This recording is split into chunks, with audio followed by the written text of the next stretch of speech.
Be smart, dummy, dummy, be smart. He said that fool, you weren't cool. He took a book to your school.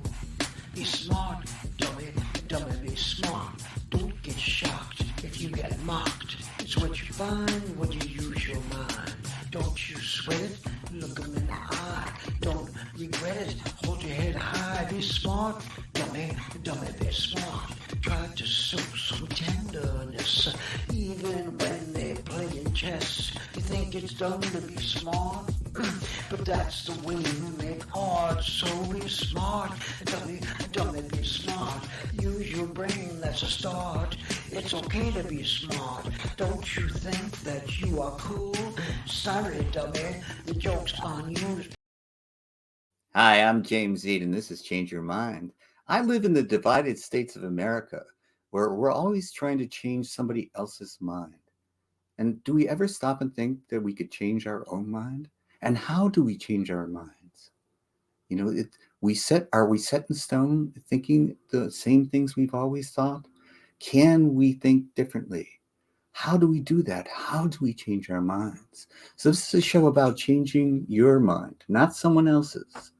So I'm going to talk today about investments because everybody's a little concerned today. I've noticed a lot of nervousness in my friends and in the newspapers and on television. People are worried about what to do with their money. Do they have enough money to retire on? And, I have had some success investing. And I think that, I know a great deal about investing and I could give advice to people. And then I cut myself short and I go, you know what? The one lesson I should take away from my investment history is that I got lucky. I worked for companies that were successful. People could have worked just as long, just as hard as I did, and worked for companies that weren't successful. And they would not have been rewarded in the ways that I was rewarded, get the compensation that I got compensated. So sometimes we just get lucky in investing. But is there any way that we can tell someone, not ourselves, but someone else can tell us how to change our minds about investing?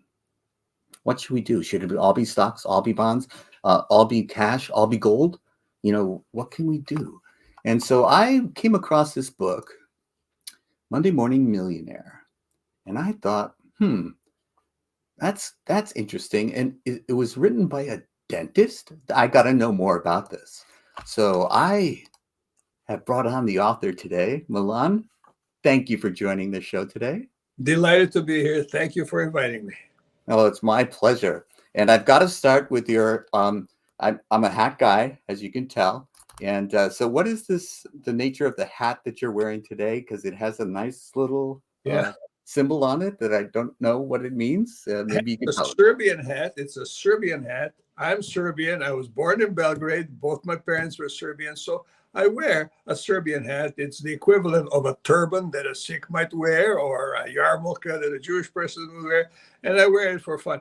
And I have met a lot of Serbians because I wear this hat. I go to a supermarket. The guy says to me in Serbian, "You speak Serbian?" I said, "Of course. It's my first language." And then we befriend each other. I've made a large number of friends just for wearing a hat like this. There aren't a lot of Serbians in Collingwood where I live, but the occasional one certainly spots this hat. And it's unique to Serbians. The Serbians are the only ones who wear this hat. So that's what this hat does. Now, that's interesting. It's a conversation starter. You want me to talk about investing? I brought you on to talk about your Monday Morning Millionaire investment group. And what is it that you tell them? Okay, before I do that, let's make a few comments about what you said about how you were lucky to work for excellent companies and you had shares in those excellent companies. As a result of that, you did well. And luck plays an enormous role in our lives. Consider the displaced people and the refugees of the world today, many of whom are just as capable as you and I are, Jim. Absolutely. But who have no hope at all. We came to Canada, my parents did. My father was a dentist, my mother was a lawyer.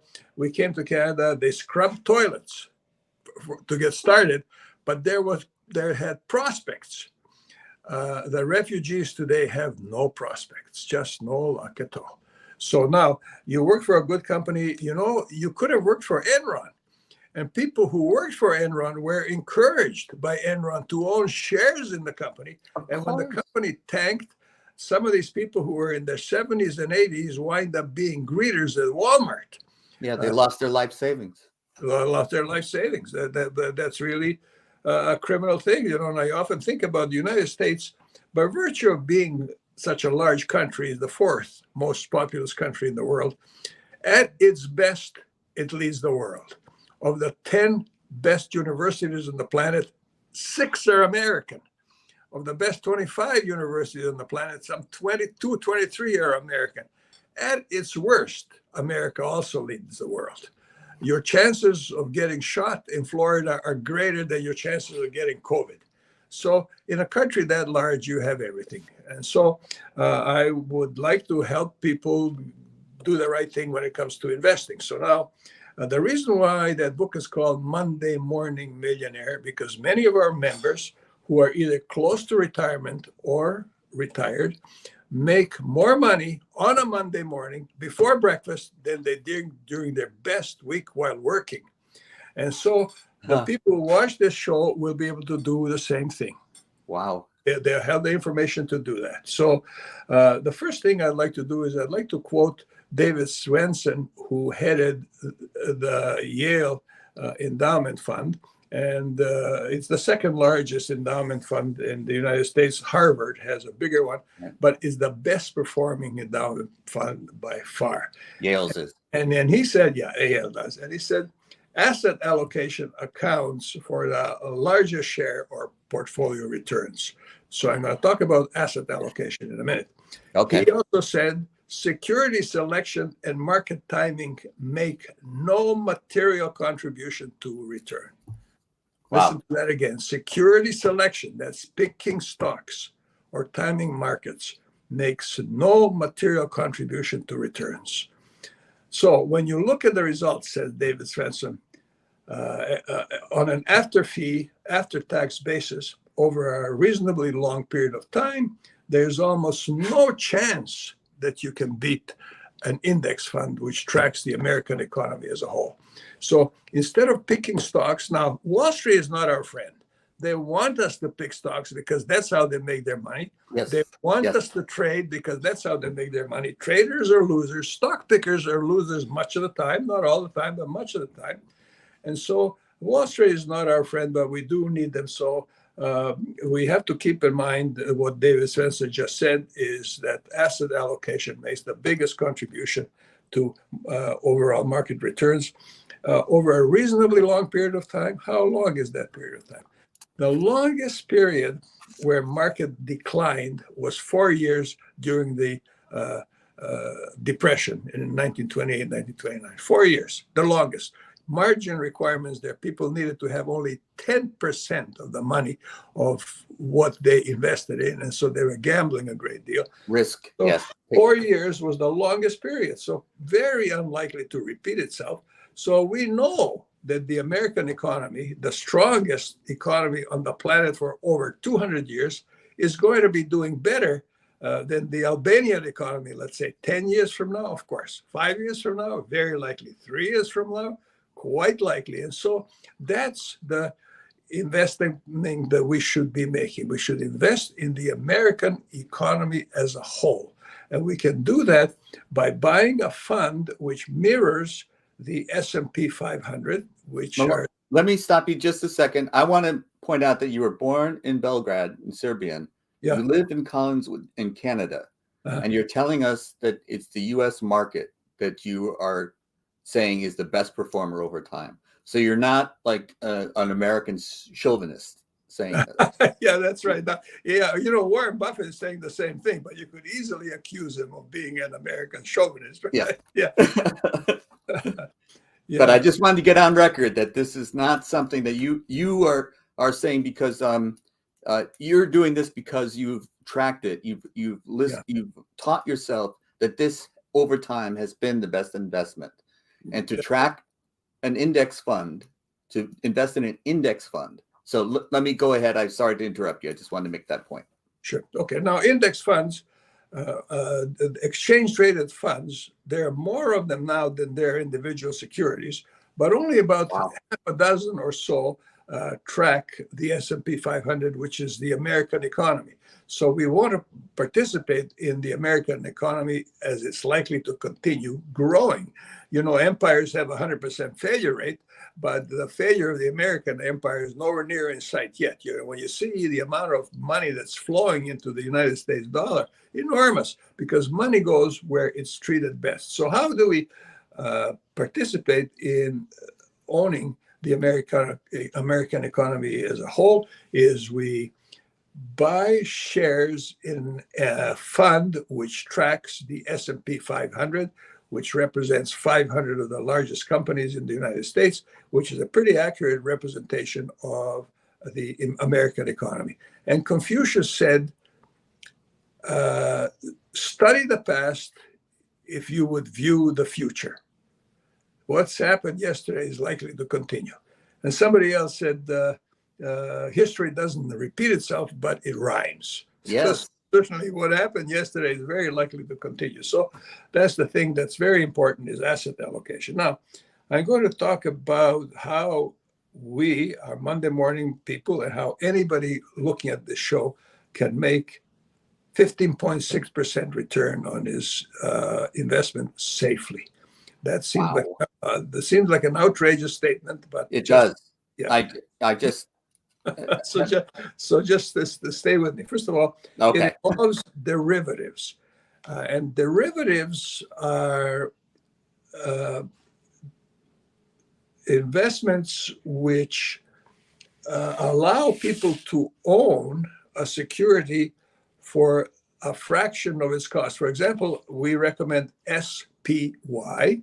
This is an exchange-traded fund which tracks the American economy as a whole, and it's now selling for about $440 a share. So you need about $45,000 to get started with that. So a lot of people wouldn't have that $45,000, but they could come up with a couple of $100, which would allow them to participate in the growth of SPY should it grow.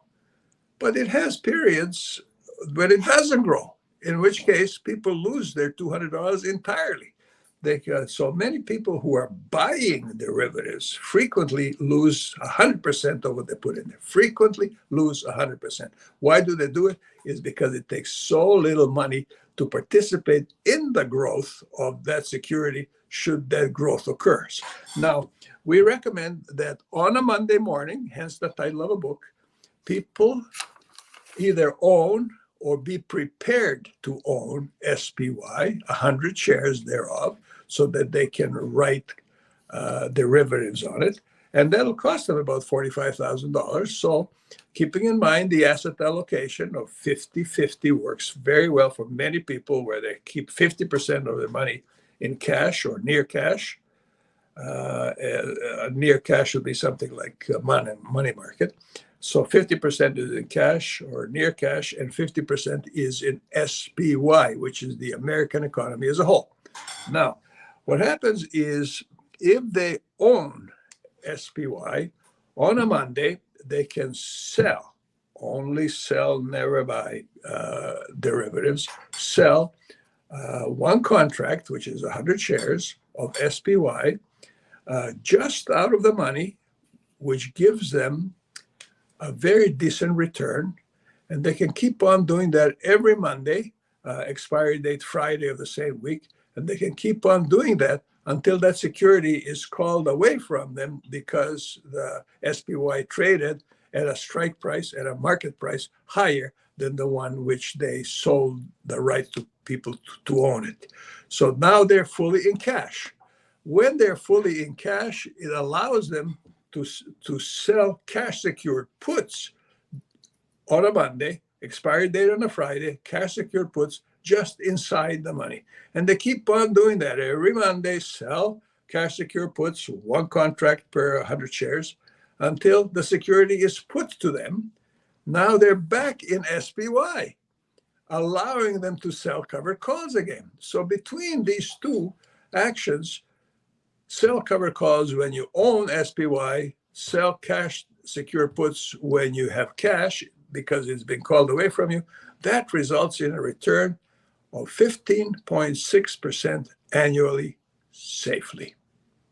Okay. Now, there's a couple of things that I need to get clearer on. I'm gonna trust that you have done the research and you're quoting an accurate return, and I encourage the viewers to trust you as well. I think that we can open our minds enough to take this input as you've done the research, and we can expect to get this kind of return if we follow this practice. But you said sell just out of the money. What does that mean? And the money is the market price of SPY. That's the only security we recommend. There are a few others which track the S&P. All right, but for the sake of argument, let's stay. But we stick with SPY because it's the oldest and the largest and has the narrowest bid-ask spread. Okay. That bid-ask spread is an expense to investors, which many people don't pay much attention to.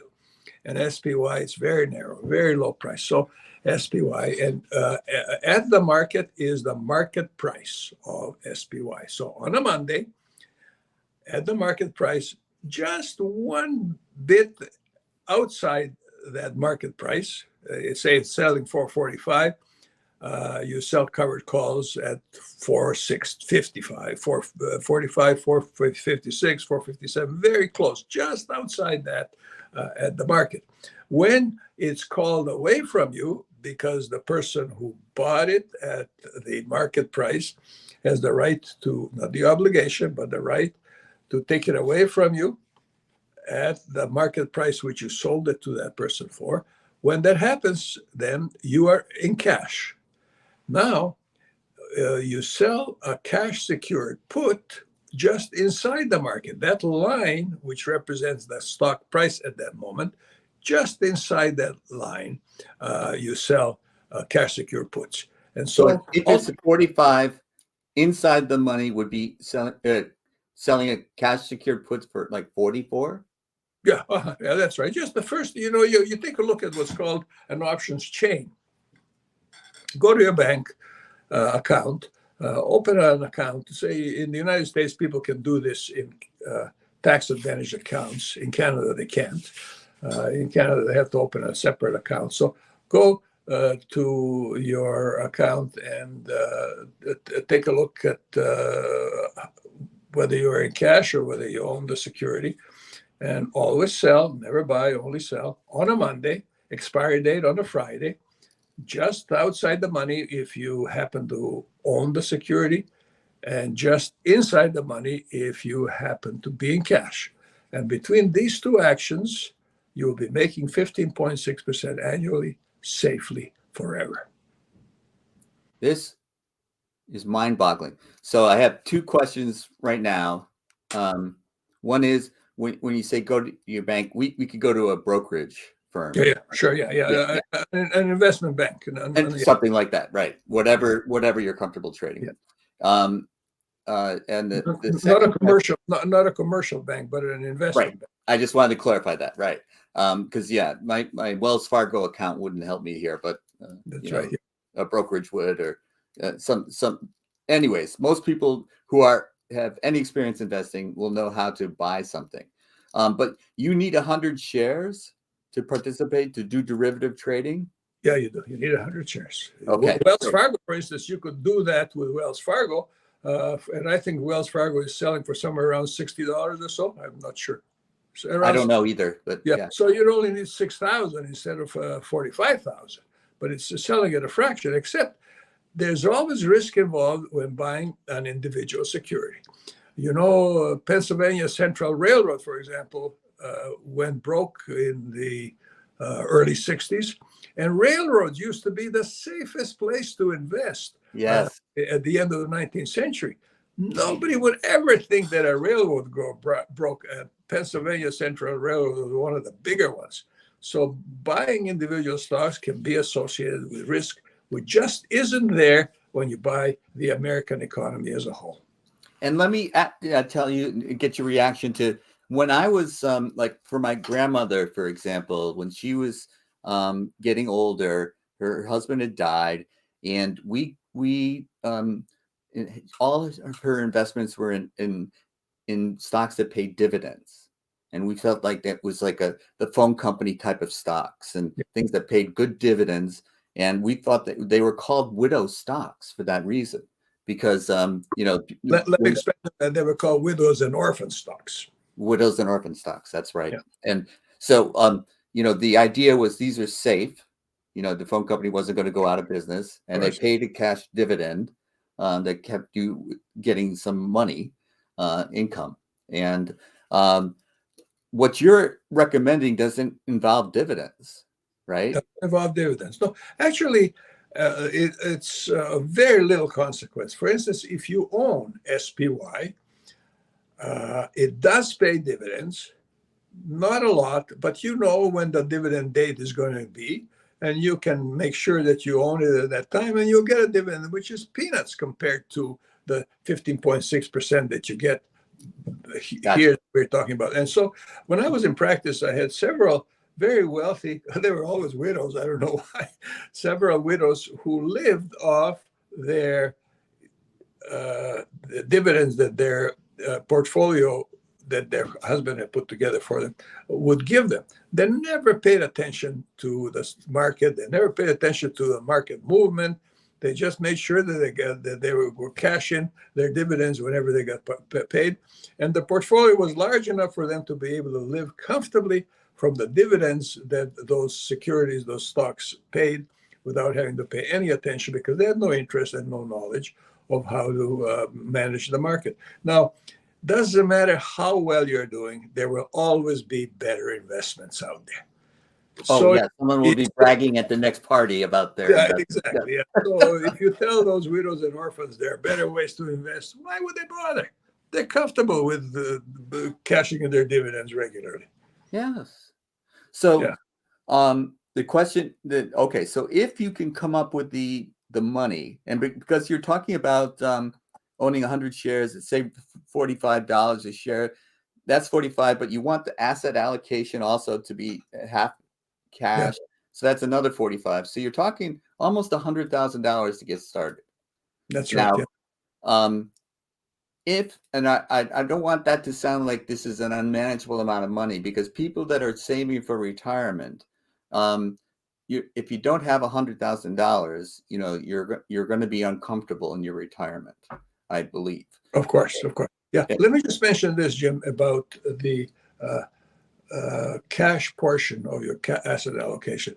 If you're getting any kind of income on a regular basis, say from a pension fund or from the government, say you're getting $10,000 a year, you can assume that you can safely make 7% on that money. So if you take that 10,000 and take 7% of it, that is divided by 0.07, you'll get somewhere between $200,000-$300,000, which is a part of your asset allocation, part of the cash in your asset allocation. So I didn't mention that because it kind of complicates things a little bit. But if you're getting any kind of pension on a regular basis, that's a part of your asset allocation. And what kind of money does it take to produce, let's say, $10,000 a year? It takes about $200,000. So that's a part of your asset allocation, and maybe that's all you need. Right. So, but you're saying if I have $100,000, I can guarantee myself $15,600 a year on the part that's invested, not on the cash. Gotcha. Yeah. Right. Gotcha. So you got to divide that in half. So what's 15.7 divided in half? I don't know. It's 7.8. It's 7.8. Very nice return. Which is a very nice return. Yeah. And I think when you're talking about retirement, you want to be risk averse as much as possible and guarantee yourself some sort of security in terms of being able to live comfortably. You don't have to go own a yacht or, live beyond your means at this age. You just, I'm 66, and I think that where I am in this point in my life, I just want to be comfortable. Sure, exactly. I want to be able to travel if the opportunity presents itself. I don't want to be strapped for cash Let me give you a definition of true wealth that I buy into. True wealth is not needing anything. Oh, There are some people who have true wealth at a very low income level, and some people who don't have it at a very high income level. So philosophy is involved in this a great deal too. I really appreciate you saying that. That is so important, because we don't need so much of the things that we want. And if we get focused more on what is it that we really need to be happy, it's Well, easier. yeah, I think the great deal of unhappiness arises from a confusion of wants and needs. Yes. My wife and I are in Sudbury right now to see Science North, which is one of the greatest scientific exhibitions available anywhere on the planet. And the cost to get into it is $0. Wow. The Ontario government is paying for it.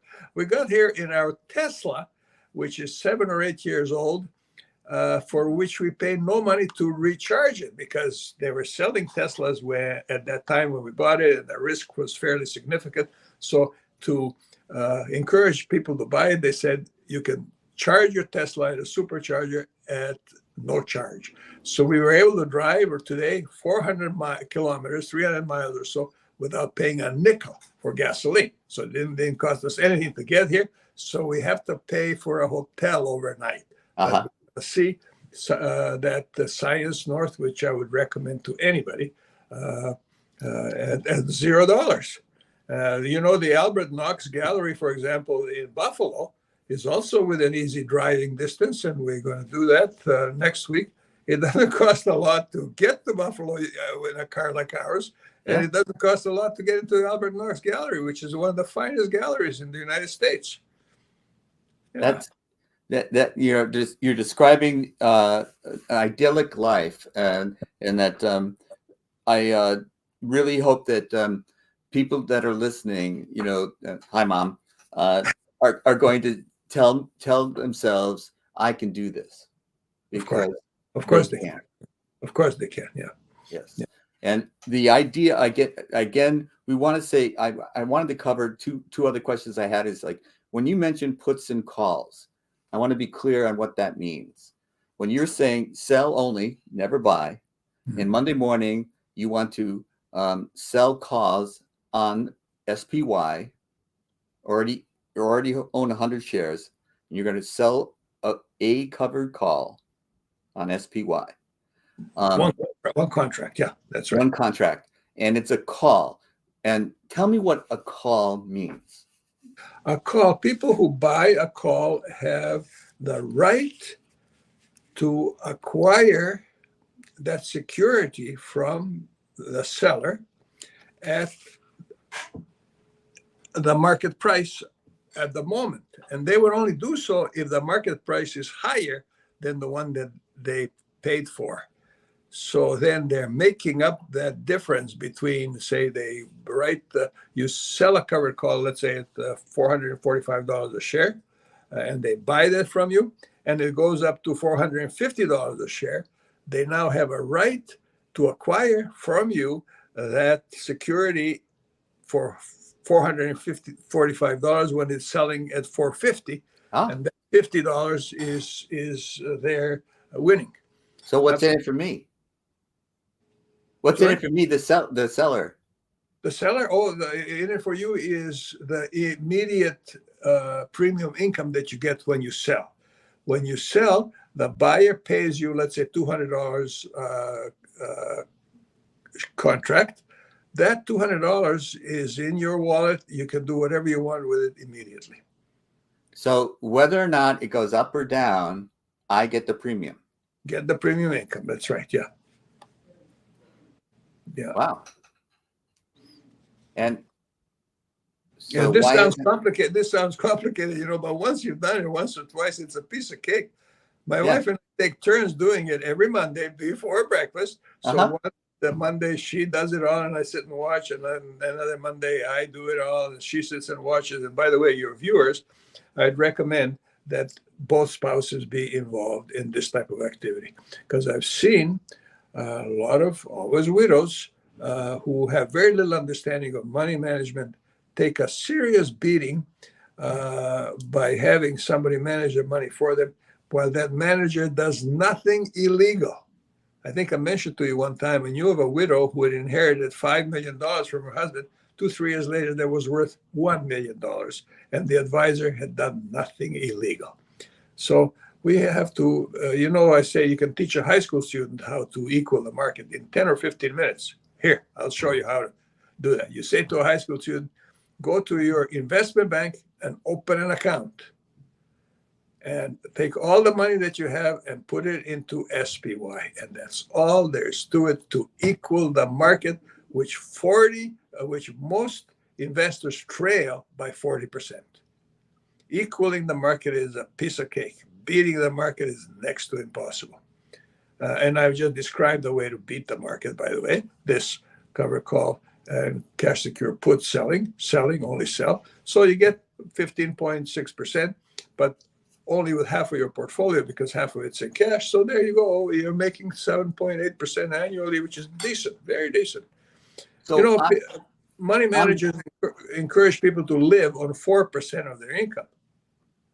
If you're making 7.6%, you got lots of overage there. Yeah. Yeah. And so you're starting to change my mind, because I've never done this.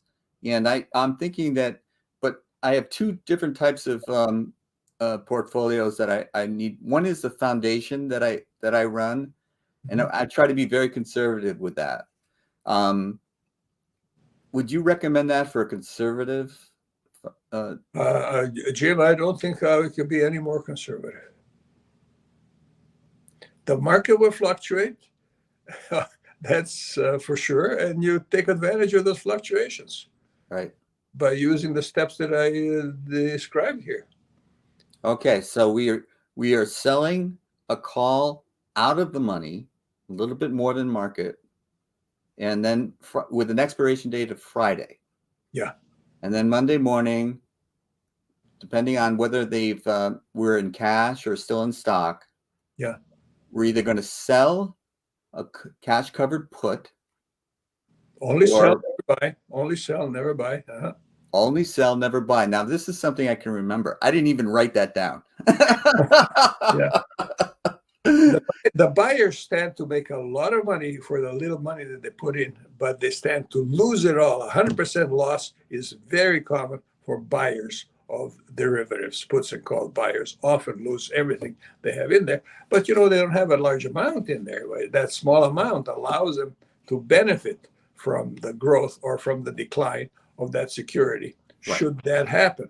And on Monday, expiry date on a Friday, that'll happen half the time. You know that 10 years from now, the American economy will be doing better than it's doing today. But you can't say that for a week from today, can you? Right. Right. Yeah. And that's why some of these people that are bragging about their investments, that's usually short-term bragging. And it's usually as a result of a short-term fluctuation in a particular stock or in a particular sector or whatever it is. Jim, but what you're saying there, very often the stock, if you say you own the SPY, you've written covered calls on it, very often it'll decline to a greater rate than the premium income that you got from it for the week.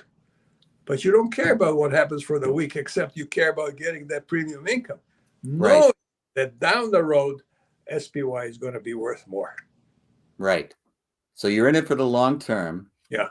You're going to, by selling these calls, you're going to get a premium. So you're going to get cash, and you're protected because when it's taken away from you, you could sell cash covered puts. Yes, right. You got it. Yeah. So you'll fluctuate between cash and owning. And right. This is in SPY is the S&P 500. So one of the things that I was taught was diversification matters, and so you're already diversified. So it's another benefit to the strategy that you're outlining. And you're saying it's very conservative. It's not. If you're diversifying by owning several stocks in different areas, I call it diversification. Okay, I understand. So you're really letting other people decide which stocks you own, what's in this S&P 500, but it's going to be broadly um, representative of the American market as a whole. Exactly. Yeah. Right. So we're going to be diversified enough to participate in the American market as a whole. We know that an American market as a whole grows over time, gets more, Yeah. Exactly. and we're not going to waste our time worrying about weekly ups and downs. Exactly. Yeah. So our nervous our nervous centers are going to be calm because we're not going to be reading every day. How did I do today? Yeah. Because And I'm look, long-term yeah, focused. I'm doing this full time now, having retired from dentistry and spending my time showing people how to avoid the mistakes that I made. I've invested in the market for over 50 years. I've made every mistake imaginable, so some original ones. So now I'm spending my time showing my friends and colleagues how not to make the same mistakes. So if any of your viewers want to ask me any questions, can you give them my email address? I'd be happy to Well, respond. let me see if I can do that. I am going to create. Let's see. Okay, tell me what the address is. My first name, all lowercase, Milan, Got it. at D as in Delta, R, Milan.com.